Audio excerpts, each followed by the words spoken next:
Gracias, Padre. Gracias. Mil gracias,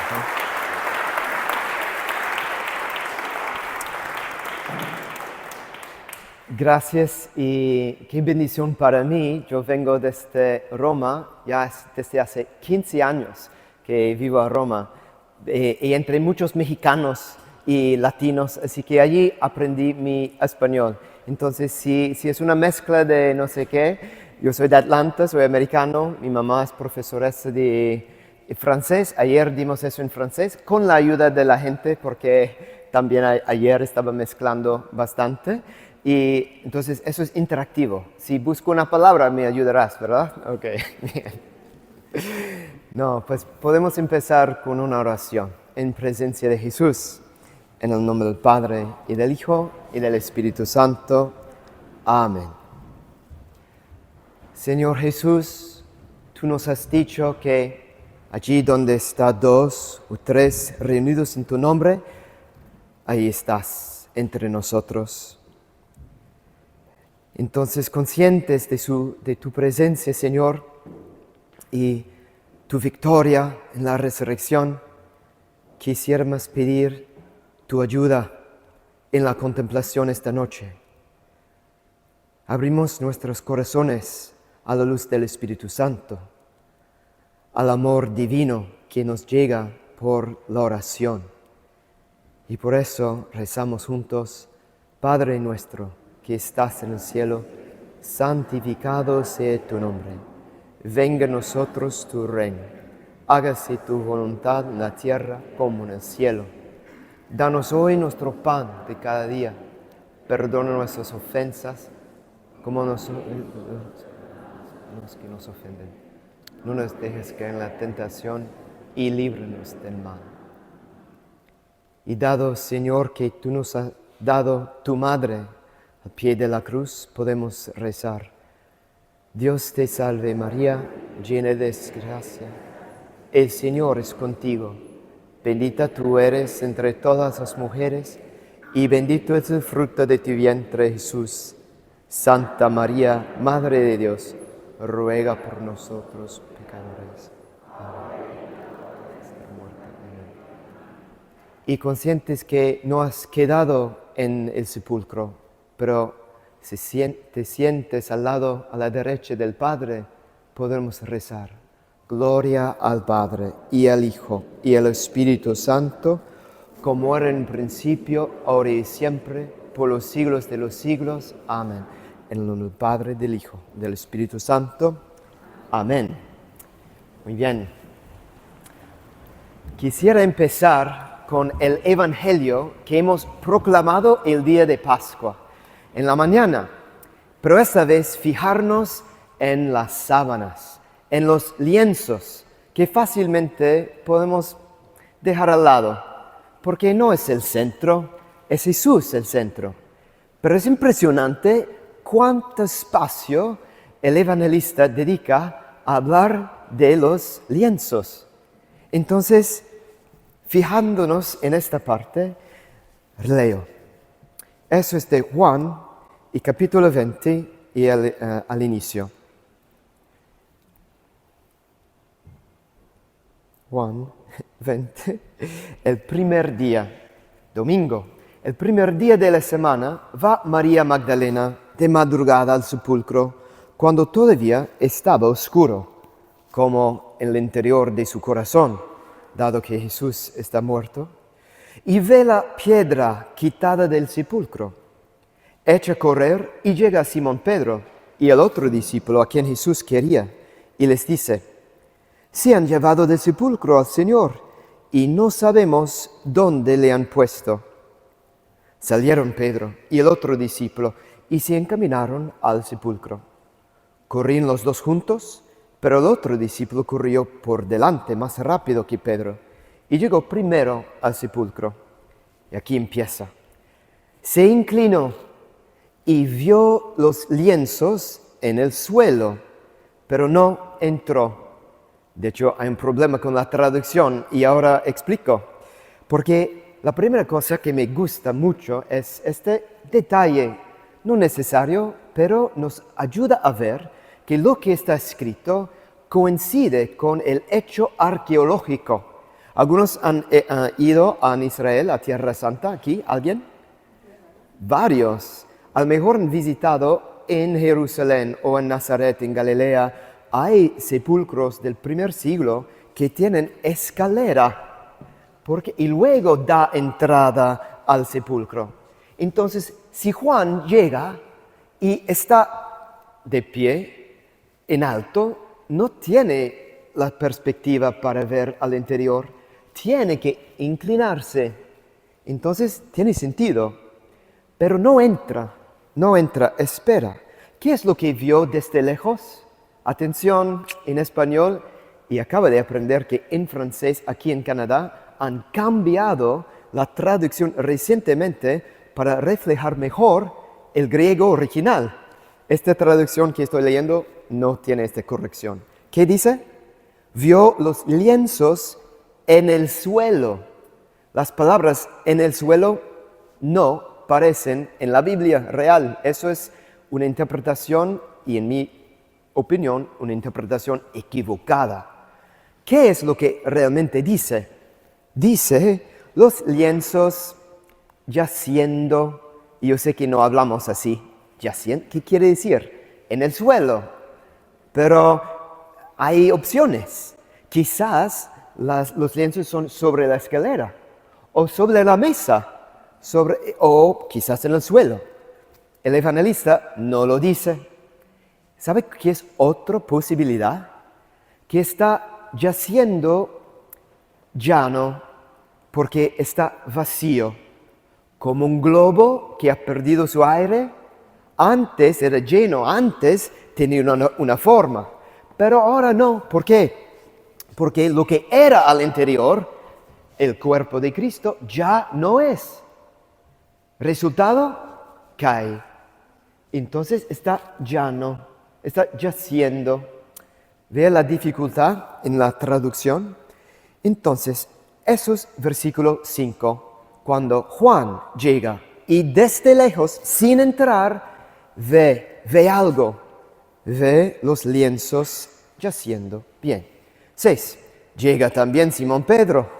Finalmente, el pobre, quizás un poco más pesado, un poco más, no sé qué edad tendrá, pero él sigue. Entra en el sepulcro. Eso quiere decir que él bajó la escalera. ¿Sabe que en la época tenían rocas curvadas para que hoy día tenemos el vidrio que, ¿cómo se dice? Que como se abre así, corriendo. A la época también, en roca, pero entonces eso muestra qué tipo de arquitectura tenemos. Él entra en el sepulcro y ve los lienzos en el suelo. Ahí está otra vez. No, los lienzos queman, yaciendo. Y el sudario. Él entrando entiende mejor, ve más.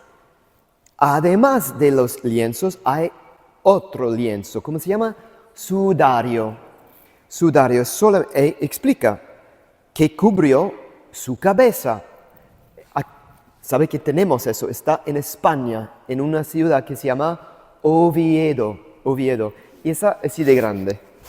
Tiene 2 manchas de sangre con la barba. Se ve que la barba está saturada de sangre. Bien, él ve eso también. Y dice, no juntos a los lienzos, sino plegado en un lugar aparte. No con los lienzos. Es la tercera vez que menciona esta palabra ozonia. Los lienzos. 3 veces. Eso hay que explicarlo, porque hay tantos detalles que quisiera saber de los sufrimientos de Jesús, pero el evangelista no lo dice, no explica. Por ejemplo, cuando Jesús está flagelado, ¿cuántas veces, cuántos golpes, cuántos latigazos él sangraba? ¿Cogieron la sangre después? No explica. ¿Cuántas personas? ¿Qué tipo de instrumento de tortura es? No explica. Pero en el momento de explicar, los lienzos, 1, 2, 3 veces explica. ¿Para qué? ¿Por dónde vamos? Y solamente en el versículo 8 finalmente llega al punto. Entonces entró también el otro discípulo, el que había llegado primero al sepulcro. Ayúdame. Vio y creyó. Algunos saben, vio y creyó. ¿Qué es lo que vio para que creyera? ¿Qué exactamente vio? Eso es, ¿por qué no dice, a pesar de lo que vio, creyó de todos modos? No dice eso. Es a la luz de lo que vio. Entonces, ¿a la luz de qué? El catecismo de la iglesia no explica. Sería muy cool, muy padre de llegar ahí con Michael J. Fox en uno de esos coches que va por el tiempo, no, y programar el año 33 y decir, vamos a Jerusalén, y luego reconstruir exactamente. Ah, vio eso. Pero no es posible. Entonces, solamente tenemos el texto y tenemos el testigo de la sábana santa. Ahora vamos a considerar la ciencia de este objeto arqueológico más estudiado de toda la historia, el manto de Turín. Pero, según el texto, ¿qué es lo que vio? Hay elementos, son dos principalmente. La primera es la palabra ozonia. No es lo que Mateo, Marco y Lucas dice en el momento de la sepultura. Dice la palabra sindón, sábana. ¿Se acuerda? Hay un joven que está en la presencia de Jesús en Getsemaní y él se escapa desnudo. ¿Por qué? Porque él deja detrás su sindón, su ropa. Entonces, un sindón es grande, porque si no hubiera cubierto su desnudez. Es una sábana, podemos decir, en cuanto a tamaño. Pero la palabra que descubrimos en San Juan no es singular, no es una sábana, no es un lienzo, son los lienzos. ¿Cómo se explica? Hace falta al menos dos cosas. ¿Qué podría ser? Leer más atentamente el momento del sepultura de San Juan 19, 39 y adelante. Dice que son dos hombres que se ocupan de la sepultura de Jesús. José de Arimatea, el que ofrece su propio sepulcro, y también Nicodemo. Nicodemo compra 100 libras de aloe y de mirra. Es decir, Jesús tiene amigos en altos lugares. Él tiene amigos con medios. Uno ofrece un super sepulcro que se llama un arco solium. Es decir, hay un banco por debajo de un arco. Bueno, pero además 100 libras romanas son 75 libras nuestras. Es decir, un montón de aromas. ¿Y qué hacen esos dos hombres con el cuerpo de Jesús? Lo voy a leer, porque vamos a ver cómo se rinde en español. Porque también aquí hay una cuestión de traducción. 39 y sobre todo 40. Tomaron, José y Nicodemo, tomaron el cuerpo de Jesús y lo envolvieron, no exactamente, pero está bien, envolvieron en lienzos. La palabra real es deo, es lo que hace con un encarcelado, to bind. La palabra es atar. Lo atan en lienzos con los aromas, conforme a la costumbre judía de sepultar, lo cual es chistoso, porque ¿cómo voy a hacer? Tomar el libro de mi biblioteca que dice costumbres judías de sepultar. Yo no tengo este libro. Entonces, ¿a qué sirve decirlo? ¿Sabe que tenemos en el mismo evangelio una otra sepultura? En el capítulo 11. ¿Quién es en la tumba por 3 días? Lázaro, pero Jesús lo llama afuera diciendo, desátalo. Implica que tiene algo que desatar. Y efectivamente se puede leer que él tiene bandas al nivel de las manos y los pies. Entonces, Jesús, como Lázaro, está sepultado según la costumbre. Lázaro tiene un sudario, la cosa que cubre la cabeza. También Jesús. ¿Ve cómo son semejantes? Y la palabra que Juan utiliza es más específico. Ozonia, los lienzos, incluye obviamente la sábana, el manto muy grande, pero más de eso, bandas que atan. Hay 2 cosas al interior atados, el cuerpo y aromas. Piensa lo que es un saco de café de 5 libras, grande así. Hay que imaginar 15 de ellos para llegar al peso de 75. Eso son muchos. Yo imagino, y no sé, porque no dice si están en sacos o en cestas o en bote o en, ¿cómo se dice?, cubos o quién sabe. Pero podría ser al lado de su cuerpo. Lo que vamos a ver en la sábana santa en un minuto es que está llano. No se ve los lados, no se ve las orejas. ¿Por qué? Quizás hay algo que bloquea.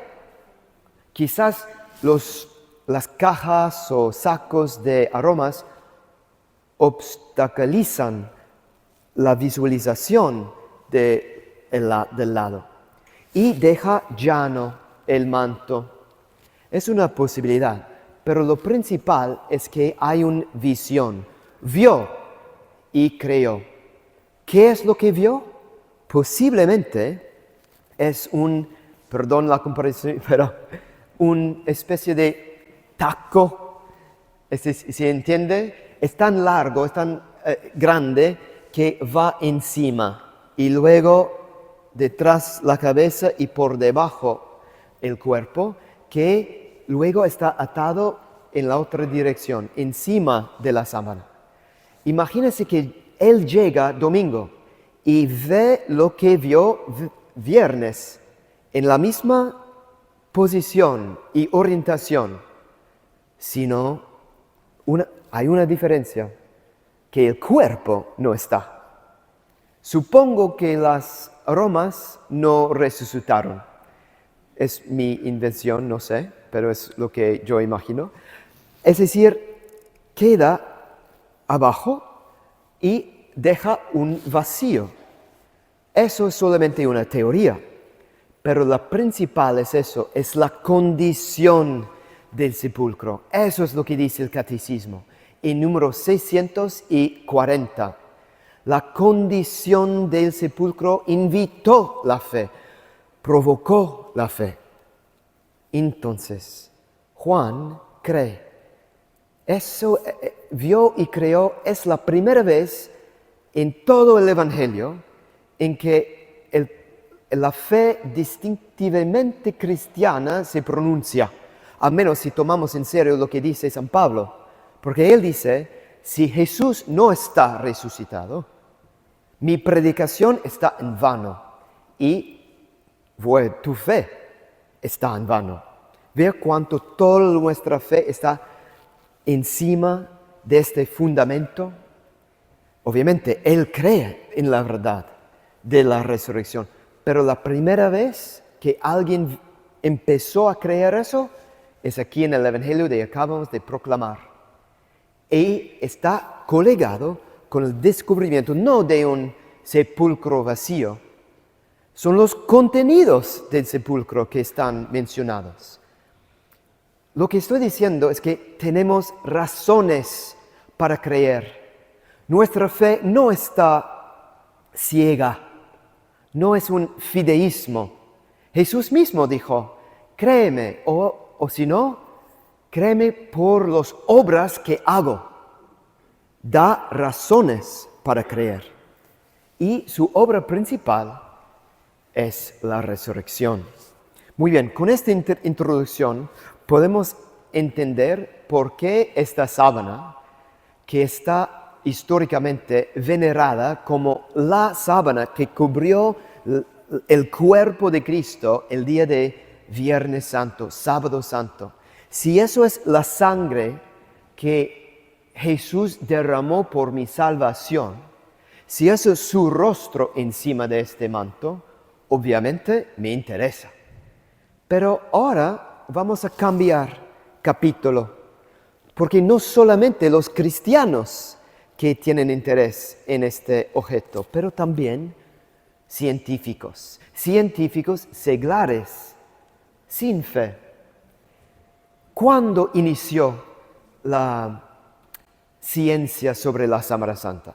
Yo quisiera decir que tenemos una fecha precisa, 1898, porque es cuando Secondo Pío sacó la primera fotografía de la Sábana Santa. Vamos a hacer zoom, vamos a fijarnos solamente en el rostro. Eso es la Sábana Santa. Ve 2 ojos, un nariz, un bigote, una barba. Vamos a estudiarlo más profundamente, pero por un momento nada más notamos que el rostro sí podemos verlo más o menos, pero honestamente es difícil entender los detalles. Por ejemplo, si yo les pregunto, ¿qué tan grandes son los ojos? Uno podría imaginar que los ojos o los párpados están como abiertos y esta parte más ligera o más blanca son los contornos, como para decir, oh, es una caricatura, casi como Bart Simpson, ¿no? que tiene los ojos demasiado grandes, es decir, es arte. Seguramente no corresponde a un hombre real, porque ojos no son tan grandes. Pero él, Secondo Pío, el primero a sacar la fotografía, él ve no lo que se llama el positivo. Eso es el lino, ve los colores, ve cuánto es difícil discernir los detalles. Él tiene que sacar la foto y con el vidrio ir a una cámara oscura y dejarlo en una solución, una emulsión. Y poco a poquito se forma el negativo. Y imagínense su sorpresa cuando él ve que el negativo no es un negativo. El negativo es el positivo. Ve, los ojos, eso no son los contornos no son, los párpados están cerrados. Y entonces esos son las curvas de esta parte del rostro. Es decir, está narrado aquí con perfección anatómica, perfectamente ilustrado. Entonces la pregunta es, ¿cómo se formó esta imagen? ¿Cómo es posible que el negativo no es un negativo, sino un positivo? ¿Qué implica del original? La Sábana Santa es un negativo, porque un negativo de un negativo es un positivo, es como en aritmética, aquí, arithmetic, ¿no? Obviamente es imposible, pero allí está, 18 siglos antes de la invención de la fotografía, tenemos un efecto fotográfico o algo semejante. ¿Cómo se entiende? Es un misterio. Esta capta el interés de Yves Delage. Es un agnóstico, es un científico en París. Publica un artículo en que la conclusión es: Jesús de Nazaret es el hombre de la Sábana Santa. ¿Por qué? ¿Porque es un hombre de fe? No, no es un cristiano. Pero el hecho de que la morfología es decir, la proporción, la forma del hombre, está aquí con perfección anatómica y también como fotonegativo y no como el arte. Deja permiso, vamos a decir, a Secondopía y a Yves Delage a decir que ese hombre es Jesús, Jesús de Nazaret, un hombre histórico. Bueno, en vez de celebrar el descubrimiento de Secondopía de Yves Delage, rechazan de publicar su artículo. Y él dice, eso es ridículo. Si hubiera escrito sobre Faraón o Xerxes, no hubieran dicho nada. Pero están escandalizados que hay una traza material de Jesús de Nazaret. Ven como Jesús es un signo de contradicción. En su época, al inicio del siglo XX y ahora mismo. Entonces, ¿cómo se formó esa imagen? No es solamente en 1898, pero un profesional, un Giuseppe Enrie, en el año 1931, hace el experimento de nuevo. Y efectivamente, por toda la Sábana Santa se ve ese efecto. Es decir, el negativo no es negativo, el negativo es el positivo. Eso es un gran misterio. Obviamente no tenemos otros lienzos funerarios que tienen un hombre con perfección anatómica y como fotodocumento. Solamente la Sábana Santa es un unicum, es una categoría aparte. Entonces, ¿qué estamos guardando? ¿Qué estamos mirando? ¿Solamente un hombre en la muerte? Quizás no. Quizás es el flash de la resurrección. Quizás es el resultado de un evento sobrenatural que deja esta traza, esta imagen. Obviamente es una hipótesis, tenemos que ahora que considerarlo según la ciencia. Y hoy día, gracias a Dios, tenemos más instrumentos que cámaras. Ya no es 1898. ¿Qué pasaría si estudiaríamos la Sábana Santa con la ayuda del VP8 Image Analyzer, un analizador de imagen de VP8? Esa es la pregunta de Eric Jumper y Dr. John Jackson, dos hombres de the United States Air Force Academy en Colorado. Y ellos descubren una cosa increíble. Obviamente el manto está llano, como papel, pero contiene, más bien codifica información tridimensional. Pero nadie había visto eso antes de ellos, porque hace falta instrumentación especial. Es un poco como yo dijera en tiempos de Jesús, aquí hay un DVD. No tienes player, pero esperas, porque una vez que tengas, pues pueden inserirlo y ver lo que hay. Jesús nos dio información, pero solamente hoy, es decir, a partir de 1978, 76, podemos verlo. Estoy diciendo que podemos ver las curvas de un hombre. Eso no funciona con cualquier otra fotografía. Si alguien saca una foto de mí a una distancia de ¿qué? 3 metros, mi cuello va a salir en blanco y mi camisa negro. Hay diferencia de color cuando no hay diferencia de distancia. En la Sábana Santa no es así. Hay un color, es monocromático la Sábana Santa, pero hay más densidad de imagen donde hay menos distancia. La nariz, el punto de nariz, está en contacto con el lino que está encima, ¿verdad? Entonces allí muy densa la colorización que vemos. Pero donde hay un hueco, porque el mentón pues sobresale, ¿verdad? Y deja un espacio entre el lino y el cuerpo. Bueno, pues allí hay menos densidad de colorización. El efecto es que un instrumento como el VP8 Image Analyzer puede descifrar lo que está cifrado, puede mostrarnos las curvas, la postura.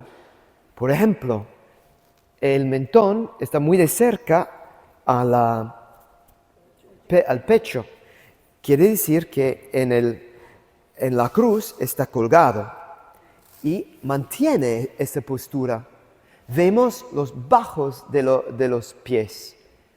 Las rodillas están dobladas. Él mantiene la posición que tenía cuando estaba vertical y ahora está en una rigidez cadavérica. Se llama rigor mortis. Bueno, él mantiene, podemos reconstruir una estatua de su cuerpo. Y si uno va a Jerusalén o en Roma o en 16 otras ciudades en el mundo para visitar nuestra muestra de la Sábana Santa, quién es el hombre de la sábana, podemos ver esta estatua. Está basado en información matemática que está dentro de este lino. Pero nadie había visto eso antes de la época moderna, contemporánea. Entonces, el descubrimiento de esta información empieza The Shroud of Turin Research Project, el proyecto de investigación sobre la Sábana Santa. Lo llaman STURP. Yo tenía como enseñante Barry Schwartz, un judío que era fotógrafo técnico del equipo STURP. Ellos formaron 20 laboratorios de alto nivel. Pidieron al rey de Italia, en aquel entonces la Casa de Savoy, para tener 120 horas, 5 días, para estudiar esta reliquia preciosa, para responder a una sola pregunta. La pregunta no es religiosa. La pregunta es científica. ¿Con qué medio, con qué metodología se formó la imagen en la Sábana Santa? El equipo, hay de todo en el equipo. Hay judíos, hay ateos, hay agnósticos, hay protestantes, hay católicos. Hay personas que ya eran famosos porque mostraron que una cierta carta o mapa no es de medioevo, sino es un forgery, un falsario, la obra de un falsario. Bueno, podría ser que la Sábana Santa también, quizás es obra de arte, quizás es una pintura, quizás es una quemadura, quizás es una frotación, o ¿cómo se dice cuando una fricción? ¿No? Has hecho eso en kindergarten, ¿no? Con una hoja del árbol por debajo de un papel y luego con un color hace eso. Quizás es eso, la Sábana Santa. Quizás es una fotografía de Leonardo da Vinci en 1400 no sé qué. Son teorías. Estos vienen con 8 cajas de instrumentación para probar el medio, la metodología en que se formaron la imagen. Pero regresan con más preguntas que respuestas, porque rechazan, ¿cómo se dice? De disprove, prueban que no son, ¿cómo es? Desprueba, gracias, que no es una pintura, porque no hay pigmento orgánico o inorgánico, no hay tinta, no hay tinto, no hay verniz, no hay pinceladas, no hay direccionalidad en qué color está aplicada al lino. Entonces, allí está la imagen, dónde y cómo se formó. La pregunta está abierta todavía hoy. ¿Sabe que se puede ganar $1.000.000 americanos si uno reproduce un efecto en un lino como lo vemos en la Sábana Santa? Nadie ha recibido este premio porque no se sabe cómo, aunque él es el objeto arqueológico más estudiado en la historia del mundo. Normalmente, cuando uno estudia más, aprende más. En este caso, más se estudia, más misterios se descubren. Entonces, alguna información básica sobre la Sábana Santa. Quisiera explicar que hay dos imágenes de un cuerpo, de un hombre. ¿Ve cuánto es grande, cuánto es largo el lino? Entonces, es solamente la parte que toca el piel. Allí está la imagen. Por ejemplo, aquí a la derecha hay una imagen dorsal, lo que corresponde a lo que es por debajo. Es lo que se ve aquí en negativo. A la izquierda tenemos la imagen frontal. Eso corresponde a la parte que toca el rostro, el pecho, etc. Es lo que lo vemos aquí en negativo. Del otro lado del manto no se ve el cuerpo. Si el manto fuera así y yo pues miraba desde aquí, pues podría ver la mancha de sangre porque la sangre está saturada, está penetrando las fibras. Pero la imagen no. La imagen es superficial. Tan superficial que si quitamos las luces aquí y yo voy por otro lado con una luz, pues eso hace más fácil ver las manchas de sangre porque están iluminados desde atrás y está empapado en el lino. Pero esa luz es demasiado. Hace desaparecer la imagen del cuerpo. Tan superficial es. De hecho, yo puedo explicar cuánto superficial. Son 200 o 500 nanómetros. Es decir, menos de la mitad de del grosura, se dice, de un piel, del grosor del piel, un cabello, perdón, estoy mezclando un poco italiano. Bueno, dimensiones. Las dimensiones son 14 pies y 3 pulgadas por 3 pies y 7 pulgadas, o en metros 4.4 por 1.1. En tiempo de Jesús no utilizaban ni pies ni metros, sino cubitos, y son exactamente 2 por 8. Son números enteros. Eso es también indicación de un lino antiguo, porque hoy, si voy a comprar madera, no pido 1.1 por 4 por 0.4. El Señor va a decir, yo tengo un 2 por 4, ¿verdad? Algo más sencillo. Eso es grande, pero no solamente, súper fino, precioso. Vamos a ver el tipo de tejido. Es espina de pez. Se ve como un poco como la espina de un pez con esas líneas diagonales. Es comparable a un lino de un sacerdote, súper costoso. ¿Quién podría comprar un pedacito de eso? Y mucho menos una cosa de 14 pies, 4.4 metros.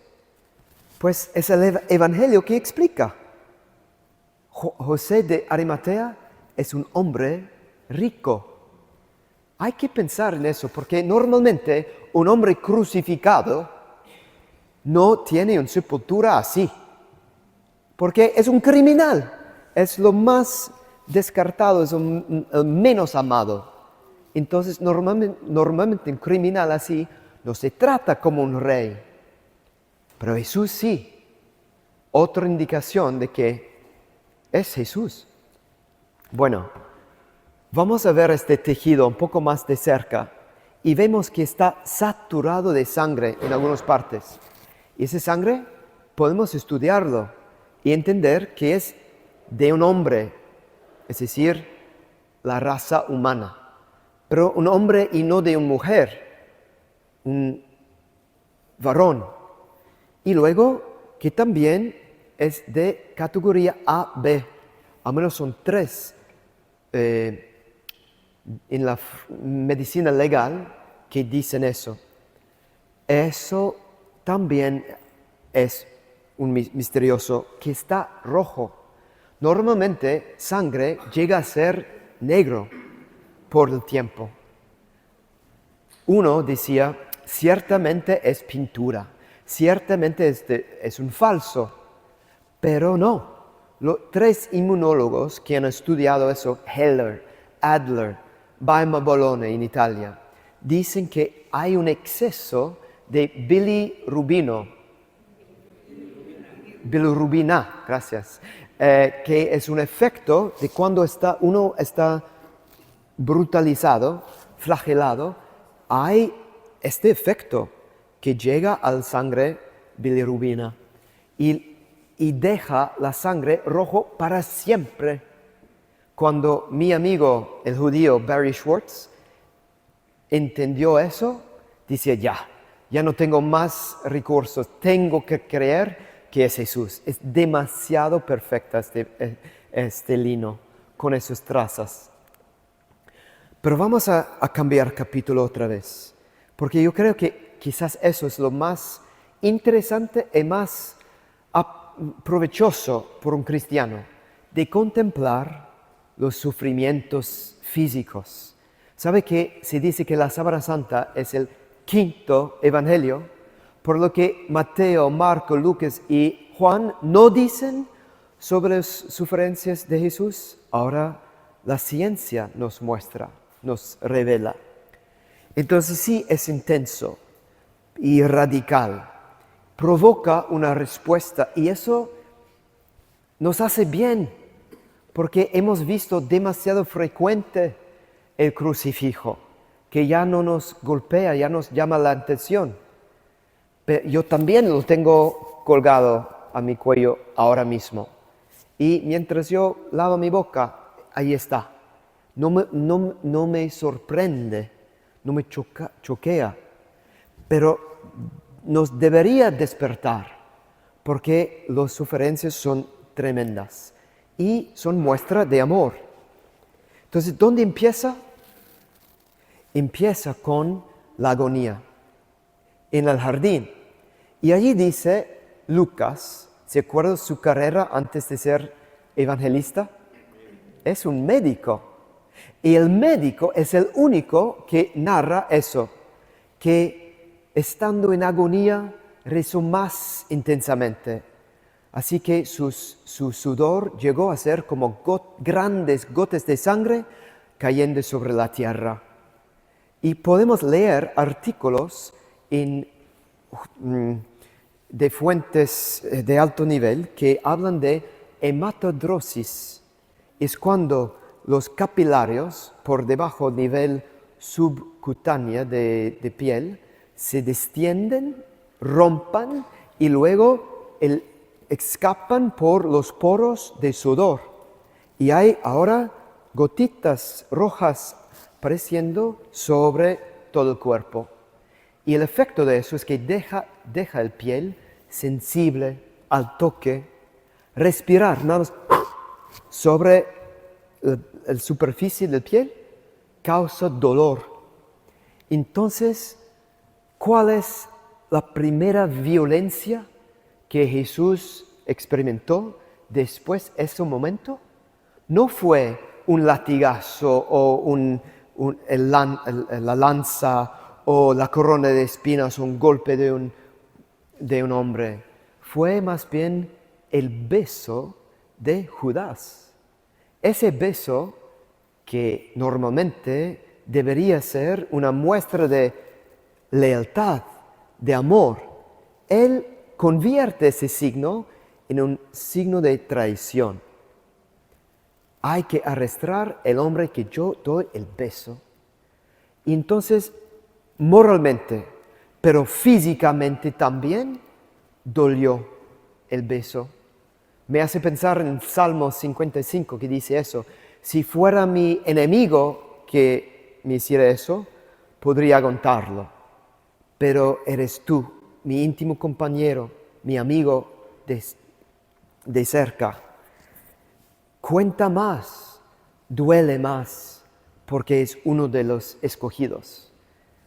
Eso es una figura de lo que el pecado hace. El pecado no es una infracción de una regla, una ley que no seguí. El pecado es lo que desfigura el rostro del Salvador. Allí llega cada pecado. Bueno, los primeros golpes llegan cuando está arrestado, cuando va a Caifás, cuando hay un tribunal y Jesús está como un cordero que no abre la boca, no está defendiéndose. Pero Caifás hace una pregunta y a esa pregunta Jesús deja de ser muy disciplinado, ya rompe el silencio. ¿Cuál es la pregunta que hace problemas por Jesús? No es, ¿has pagado tus impuestos? ¿Has dicho que quieres hacer una insurrección de un ejército en contra de los romanos? ¿Has dicho que hay que reconstruir el templo, lo que hacía falta 40 años para hacer? ¿Tú vas a hacerlo en 3 días? Ni siquiera los testigos falsos están de acuerdo sobre esas cosas. No es nada de eso que hace Jesús morir en la cruz. ¿Cuál es la pregunta entonces? ¿Eres el Mesías y el Hijo de Dios? A esa pregunta Jesús responde: Ego eimi, yo soy. Y vas a ver, ahora y adelante, van a ver el Hijo del Hombre sentado a la derecha del Padre y viniendo sobre las nubes del cielo. Está así citando 2 citaciones mesiánicas más conocidas del Antiguo Testamento. Exactamente cuando no corresponde, cuando no conviene. Están buscando una razón para crucificarlo y él lo hace súper fácil. Y dice Caifás: han escuchado desde su propia boca la blasfemia. Entonces está reo de muerte. Y allí los primeros golpes. Es lo que vemos no solamente en la Biblia, pero también en la Sábana Santa. Según los científicos americanos, si bajamos 2/3 del nariz, vemos que hay una separación del septum, es decir, el cartílago. Ok, bueno, esa parte, no el hueso nasal no está rota, pero está separada, el septum. Bueno, eso corresponde a un golpe con un bastón. Hay 2 verbos en el Evangelio. Uno es golpear con la mano así, pero el otro es golpear con un bastón, bastonear. Bueno, eso tiene un diámetro de 1.5 pulgadas y eso rompe la nariz. Hay inflamación en las mejillas y eso es importante porque según el Evangelio, ¿en qué día recibe el golpe en la mejilla? No viernes cuando está en la cruz, sino jueves. Entonces, si me golpeas ahora, causa dolor ahora, pero solamente mañana aparece la inflamación. Bueno, eso muestra que corresponde a la cronología del Evangelio. La flagelación. La flagelación es, normalmente se imagina solamente la espalda, pero no es así.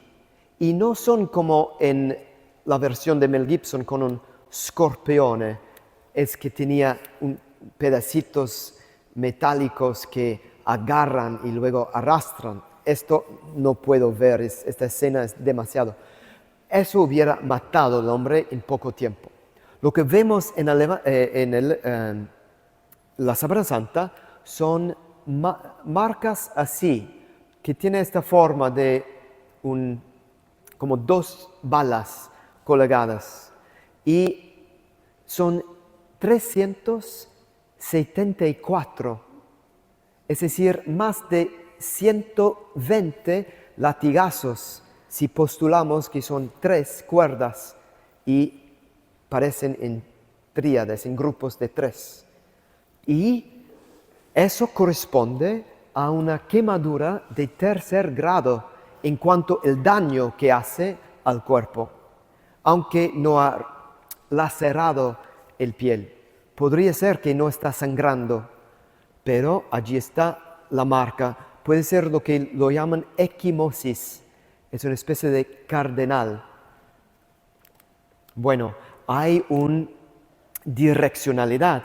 Los golpes que llegan hacia los pies o hacia la cabeza son a un ángulo oblicuo. Pero lo que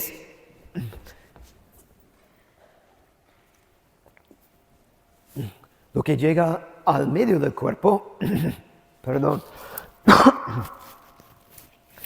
llega a un ángulo perpendicular al axis principal del cuerpo. Es decir, hay 2 hombres golpeando. Hay uno que está fijo, pero está rotando, gracias. O el otro está del otro lado, está fijo y está rotando. Muy bien. Esto podemos imaginar que es un falsario, realmente, alguien que en 1300 pinta o dibuja eso para que 7 siglos después, cuando tenemos interés en ver la direccionalidad de esos latigazos, vemos que, sí, hay una razón de ser. Él es desnudo completamente. Los golpes en la región pélvica, en los glúteos, son igual de profundos. No tiene un lino durante la flagelación, totalmente desnudo. Nos hace pensar en el primer Adán. Adán y Eva también eran desnudos, sin vergüenza. Génesis 2:24. La vergüenza entra solamente con el pecado. El nuevo Adán, Cristo, está deshaciendo los efectos del primer Adán. El primer Adán, con su desobediencia, ató un nudo. Jesús, el nuevo Adán, está desatando ese nudo. ¿Pero cómo? ¿Con una palabra mágica? ¿Así? No, Él entra hasta los últimos efectos. Él experimenta la vergüenza para darnos la dignidad. Entonces, ve que mientras nosotros estamos abajando a Jesús, Él está exaltándonos. Nosotros estamos como quitando su dignidad. Él está vistiéndonos con su gloria. Eso es el misterio que contemplamos. La coronación de espinas. ¿Qué vemos aquí en la Sábana Santa? Hay una sorpresa que nos muestra que no es arte, porque siempre en el arte vemos un anillo, algo que deja abierto la cabeza, pero no es así. No es un círculo, sino un casco, algo que cubre la enteridad de la cabeza. Aquí hay una grande concentración de blood vessels, vasos sanguíneos. Aquí hay una reconstrucción de la corona. Es más probable que un centurión, sencillamente sin tener que hacer unas trenzas en 3 horas, va en un minuto como cortar un lío de espinas y con una planta flexible va a juntarlos y con su espada ponerlos sobre la cabeza. Eso cuestión de minutos. Esta planta sí tiene espinas flexibles mientras está en vida, mientras está verde, pero una vez que oxida, llega a ser muy duro, como un clavo que penetra hasta el hueso. Aquí hay flujos de sangre, unos 30 o 50. Diversas personas cuentan diversamente, pero mucho sangre aquí. Y es según la gravedad, obviamente está fluyendo hacia abajo, aunque está en la posición supina, está horizontal en el sepulcro, pero da testimonio cuando él estaba colgando en la cruz. Podemos diferenciar sangre arterial y sangre venosa. Sangre venoso, lo que viene en la frente es de una vena. Eso al lado viene de una arteria. Podemos juntarlo con el sudario, este lino que cubrió la cabeza. Allí también hay manchas de sangre irregulares en su forma, pero se alinean. Son los científicos que nos dicen que esos 2 linos cubrieron un solo hombre. Y también la proporción de edema pulmonar con sangre es alguien que era flagelado, golpeado, brutalizado. Jesús lleva su cruz. Es lo que dice en el Evangelio, y muchos de nosotros imaginamos una cruz de forma de un T. Pero eso pesa más de 300 libras. No es posible. Lo que llevó, según la literatura del primer siglo, es el patibulum, es decir, solamente la parte horizontal. Lo que pesa 100 libras, más o menos 25.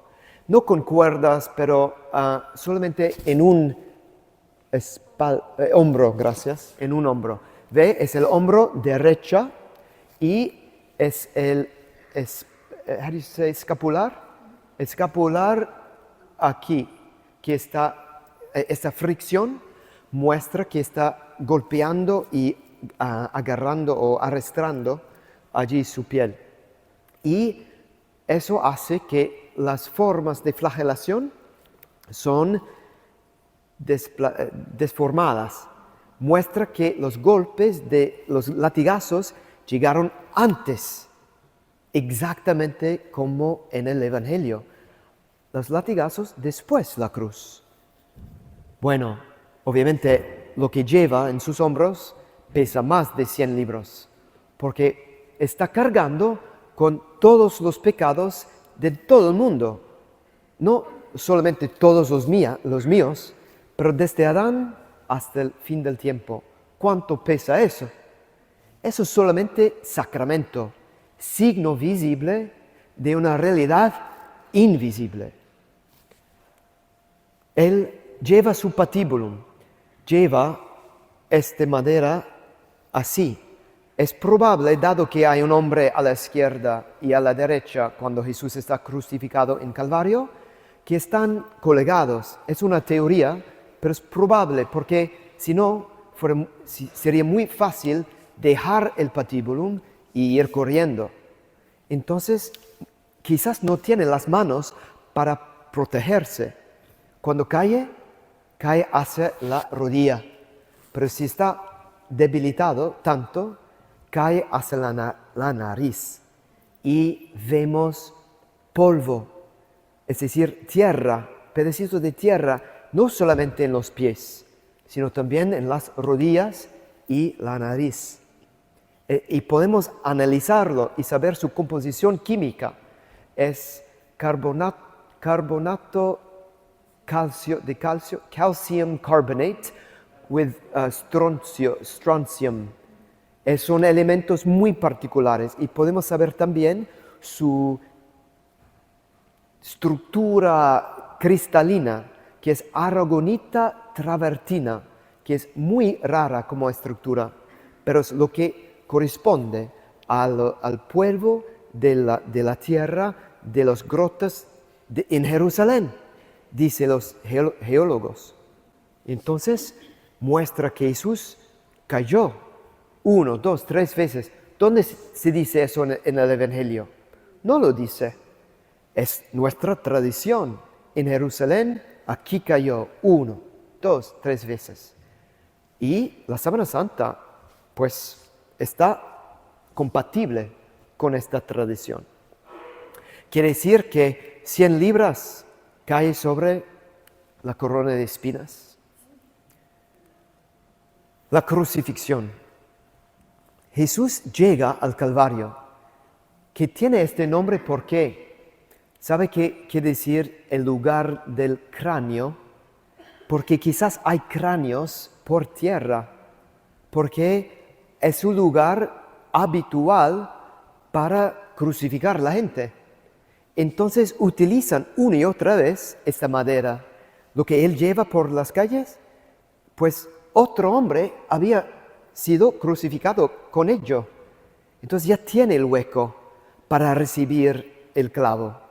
Entonces hay que alinear la muñeca con este hueco y luego tomar un clavo de 9 pulgadas que tiene forma de cuadrado y luego con la otra mano el martillo. Y lo que pasa es que este pasa por los carpales, esos huecos, los huesitos en la muñeca. Y eso es curioso porque normalmente nosotros imaginamos aquí en el centro de la mano un falsario, un artista hubiera pintado aquí. Pero esto tiene la audacidad de mostrar el clavo en otro lugar, que no es tradicional. ¿Por qué hacer eso? Si quiere convencer a la gente que eso es la verdadera. No tiene ni sentido. Pero es imposible que un clavo en el centro de la mano mantiene el peso de un hombre. Ni siquiera mantener la mitad del peso de un hombre. Porque eso es todo suave. No hay apoyo transversal. Así es. Hubiera abierto y hubiera caído el hombre. Después 10 minutos. Entonces la Sábana Santa muestra algo creíble, comprensible. Entonces está aquí en el espacio destot o en el espacio zeta, donde hay 2 nervios que pasan, y eso es el nervio mediano, el nervio ulnar. Y eso controla no solamente el movimiento en los dedos, sino también el dolor. Son sensibles esos nervios. Mandan señales de dolor por 3 o 6 horas, todo el tiempo que Jesús está en la cruz. Y no solamente está allí, pero es que Él está moviendo, tiene que mover, tiene que rotar. Vamos a explicarlo. Cuando está en el piso, en la tierra, Él está en 90 grados. Pero cuando los 2 hombres lo levantan y luego cae a 25 grados. Y ya todo el peso de su cuerpo está colgando en 2 puntos, en las 2 manos. Y basta elevarlo o subirlo 6 pulgadas. Sabemos que no está a 30 metros en el aire, como en algunas pinturas. ¿Por qué hacer el esfuerzo cuando no hace ninguna diferencia? El punto central es que no está apoyándose por la tierra. Entonces, sabemos por la lanza. La lanza no está en un ángulo súper alto, no están como así golpeándolo. No, está enfrente. El ángulo muestra que está poco distancia arriba de la tierra. Pero aquí tiene el lugar donde entra, o si no, justo aquí. Esas son las dos opciones, donde entra el punto del clavo. Y lo que se ve es donde sale del otro lado. Y hay 2 flujos de sangre. ¿Por qué? La gravedad exige que caiga hacia abajo. Él está rotando. Él tiene que hacerlo. Él, para respirar, tiene que empujar el clavo en los pies. Ve que hay un clavo que va por los 2 pies y él tiene que jalar con las manos para subir así a un ángulo. Y eso deja que hay otro flujo de sangre. Él está bajando y subiendo, bajando, subiendo, por 3 horas. Y cada vez que rota, que cambia posición, pues causa un dolor tremendo.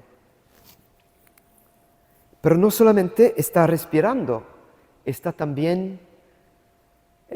hablando, está gritando desde la cruz, está rezando desde la cruz. Dice eso: Padre, perdónalos, no saben lo que hacen. Cuando yo estudié ese pasaje en griego, aprendí un secreto, que no dijo eso, sino decía. Es una acción continua, repetida. Perdónelos, no saben lo que hacen. Él está rezando durante estas torturas. Cuando yo tengo, un dolor de diente, me es difícil rezar un Dios te salve, ¿no? Jesús en la cruz está por 3 horas citando los Salmos, Santo 22, Salmo 69. Él dice: Dios mío, ¿por qué me has abandonado? Mostrándonos que si quisiéramos decir que ahora entiendo bien lo que has sufrido, Él dice eso. Y nos muestra que hay una parte invisible, intocable, inefable. ¿Por qué? Porque espiritualmente siente eso. ¿Por qué me has abandonado? Es el Dios hombre. ¿Cómo puede decir esas palabras? Son muy misteriosas. San Pablo dice eso: el que no conoció pecado, se hizo pecado para darnos la justicia de Dios, para que nosotros podríamos llegar a ser la justicia de Dios. Jesús está tomando sobre Él los efectos de nuestro pecado. ¿Por qué? ¿Qué va a hacer con nuestro pecado? Va a sepultarlo. Él va a llevarlo al infierno. Y cuando Él resucita, solamente en gloria, deposita el pecado en la tumba, donde merece ser. Pero Jesús muere, y hay pruebas de eso en la Sábana Santa, porque la lanza penetra aquí, a una distancia de 3.5 pulgadas del corazón, entre el quinto y sexto costilla, exactamente donde lo vemos aquí, en el Dying Gaul, el Gaulois moribundo, ¿no? Él ha recibido un golpe exactamente en el mismo lugar, en el mismo lado. Ahora es curioso ver en los crucifijos por todos lados, a ver si tiene bien puesto, posicionado. Hoy fui a Cocatedral, ¿cómo se llama? Santo Antoine. Y es hermosísimo el crucifijo, pero el golpe está al otro lado, a la izquierda. Según la Sábana Santa, es la derecha, exactamente como los romanos sabían hacer, porque la lanza se tiene en la mano izquierda. Es el escudo que uno tiene en la mano derecha. Entonces, si yo hace el golpe con la mano izquierda, ¿a qué lado de mi víctima voy a penetrar? La derecha, más probablemente, y es el caso. Eso viene del siglo III antes de Cristo. Bueno, hay una medida de 4 centímetros. Eso entra aquí. ¿Ve el signo de los dos lamas, se dice? Double blade, ¿lamas? Lame. Bueno, filo. Ok, bueno, ahí entra y por eso la forma de la mancha, allí sale sangre y agua. Según el evangelista, tristemente no podemos ver agua con el ojo desnudo. Pero en 1978 no estamos mirando con el ojo desnudo solamente. Esos científicos con fluoroscopía ultravioleta pueden discernir la presencia de sangre cieroso. El suero se ve, la plasma, la parte como agua, pero no se ve con el ojo natural. Hace falta instrumentación especial. Bueno, eso quiere decir, si es una obra de un falsario, él mató a alguien para tener esta mancha de sangre. Entonces, y no es de un gato o de un perro, lo que sería más fácil si quiere pintar y convencer a los demás. Pero eso es de un hombre, y de un hombre muerto. No sé si es claro, debo explicar un poco. El corazón está palpitando siempre, ¿no? Y por eso está mezclando todos sus elementos de sangre. Pero cuando uno muere, pues deja de palpitar y la parte densa, la parte roja, cae hacia abajo. El suero, la plasma, va hacia arriba. Y hay la separación del sangre en 30 o 60 minutos máximo. Entonces el hombre en la Sábana Santa ya había pasado esos 30, 60 minutos, porque cuando penetra la lanza, lo que sale no es sangre post-mortem, sangre separada. ¿Ok? Bien, entonces el hombre murió. ¿Hay signos de su resurrección? Yo creo que sí, y voy a identificarlos. La primera cosa a considerar es que el hombre está en rigor mortis. No hay una almohada por debajo de su cabeza. No hay un triángulo por debajo de sus piernas. Es que él mantiene la posición que tenía en la cruz. Obviamente, quitando los clavos, tienen que forzar las manos abajo para llevarlo desde la cruz hacia el sepulcro. Pero mantiene esta postura ahora. Entonces, rigor mortis no permanece para siempre. Después 40 horas máximo, ya se relaja, ya se putrifica o se descompone. Y no hay signos de decomposición y putrefacción. Ni siquiera rigor mortis se relaja. Entonces, ¿qué quiere decirnos todo eso? Que esa imagen se formó muy temprano, antes de 40 horas.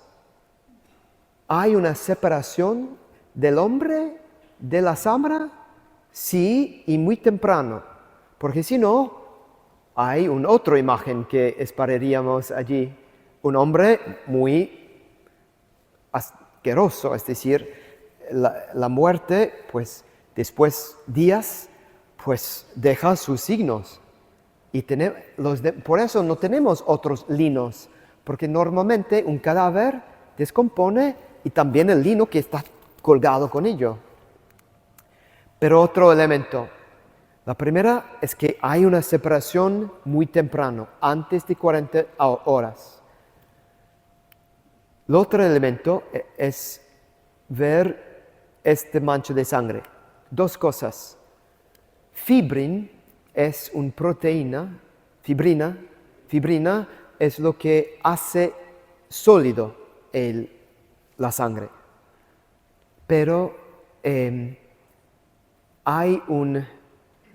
se resplandece la sangre poco a poquito en la tumba y eso permite que puede transferirse del cadáver al interior de las fibras. Un sólido no puede hacer eso.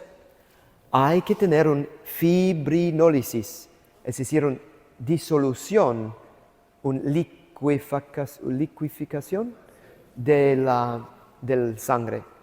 Y eso es un reloj, eso es el tiempo, porque el fibrinólisis está interrumpida entre 30 y 36 horas.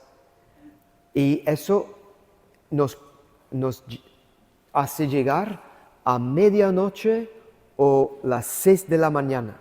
Al menos si pensamos que Jesús está en contacto con el lino en las 6 por la tarde, antes del Shabbat, antes del sábado. Sabe que el día Shabbat, el día sábado, inicia no con la levanta del sol, sino con el puesto del sol. Entonces Jesús está en contacto a las 6.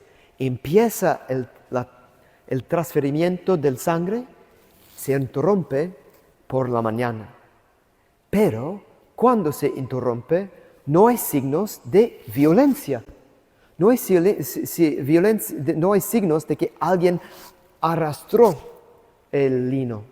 Porque cuando eso pasa, se ve la interrupción, el desplazamiento. Y no hay. Las fronteras aquí muestran que está perfecto siempre. Un ejemplo. Cuando yo saco una curita, siempre tengo que contar a 3. Porque yo sé, el número 3, un poco de yo, voy con ello, con la curita. Y yo puedo ver la curita y ver la violencia que hice a mí mismo. Pero aquí no se ve nada de eso. Y eso nos hace pensar que hay una separación del cuerpo, del lino, y muy temprano, pero sin las fuerzas del hombre. Es como una luz que pasa por un vidrio transparente. Jesús era al interior y luego pasa, pero sin ninguna violencia. Bueno, eso me hace pensar en una rima. Jesús llega al mundo en una manera que hace rima con la manera en que entra en la gloria. Cuando Él era en el grembo de María, en la vientre de María, Él pasa al exterior sin romper su contenedor, ¿no? Él llega a ser Él siempre es virgen perpetua, antes, durante y después.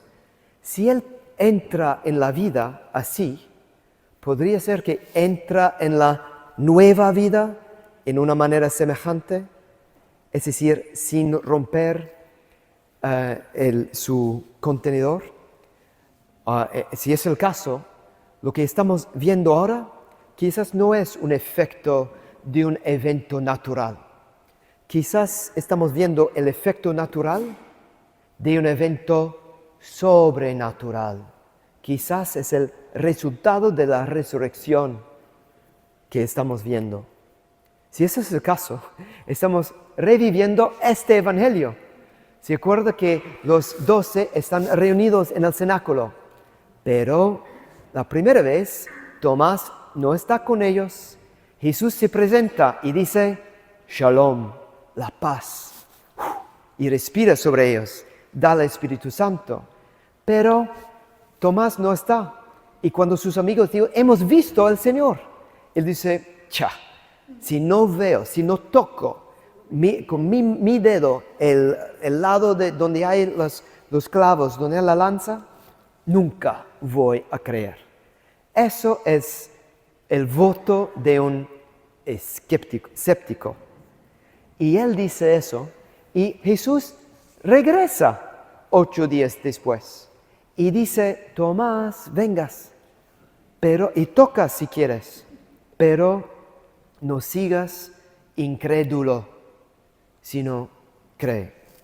Y me encanta que es él que no tiene ninguna predisposición a creer, pero encontrado la evidencia tan grande, es él que dice, mi Dios y mi Señor. Eso es la confesión más directa en la divinidad de Jesús de cualquier otro. ¿Y quién lo dice? Tomás, el escéptico. Entonces, hoy yo creo que tenemos Tomases todavía, ¿o no? Hoy podemos tocar, Jesús nos invita a estudiar, escrutinizar, probar hasta el fondo qué hay aquí en la Sábana Santa. Pero está diciéndonos, no sean incrédulos, sino creen. Ahora Jesús está con nosotros, no quedó en la muerte. Entonces les dejo con esta idea, con 3 objetos: la cruz, la sábana y la Eucaristía. La cruz recibió Cristo vivo, lo entregó muerto. La sábana santa lo recibió muerto, pero lo entregó vivo.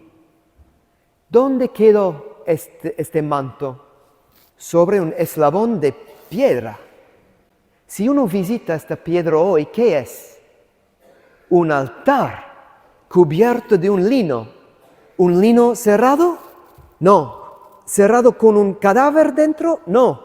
Abierto, y un Cristo glorificado llega para ser nuestra comida.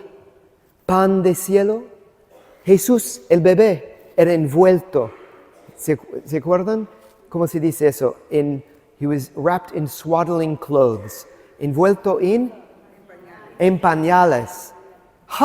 Una rima. Jesús al inicio de su historia, Jesús al final de su historia. ¿Dónde nació Jesús? Betlehem, ¿no? ¿Qué quiere decir? Casa de pan. Y al final, el que se pronunció, yo soy pan de vida eterna, y él nos da su cuerpo, dice, eso es mi cuerpo.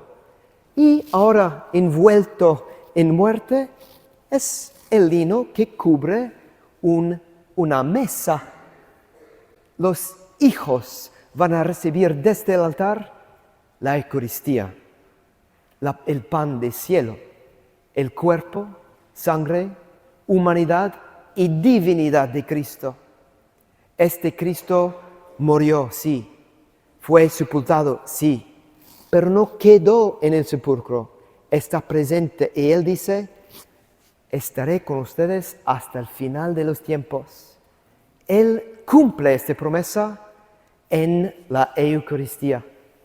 Entonces, queda con nosotros, ¿verdad? Él desaparece, pero en la fracción de pan lo vemos.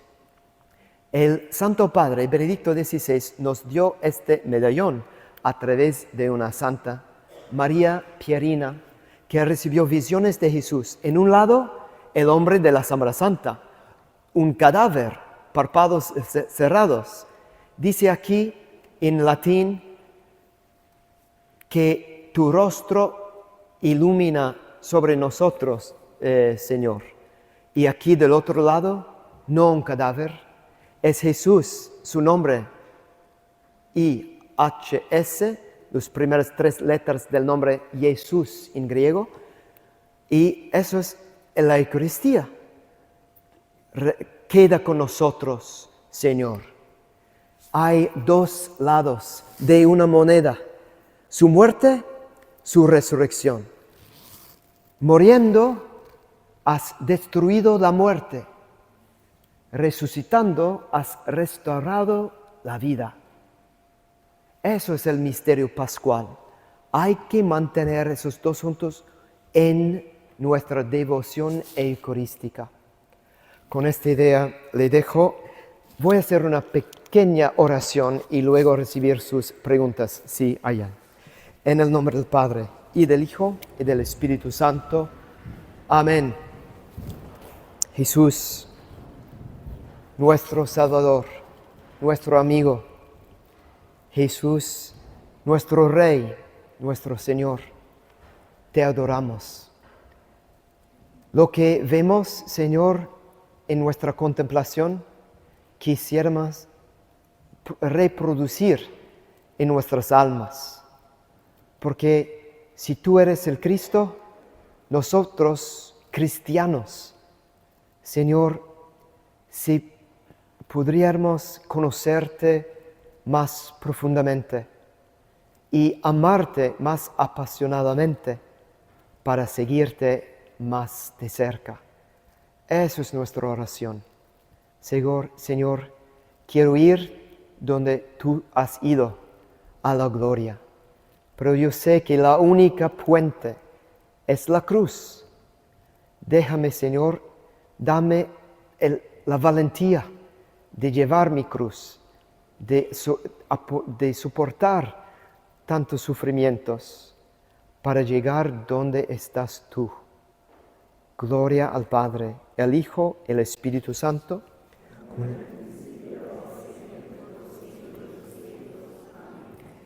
Dios esté con ustedes y que Dios Todopoderoso les bendiga, Padre, Hijo y Espíritu Santo. Amén.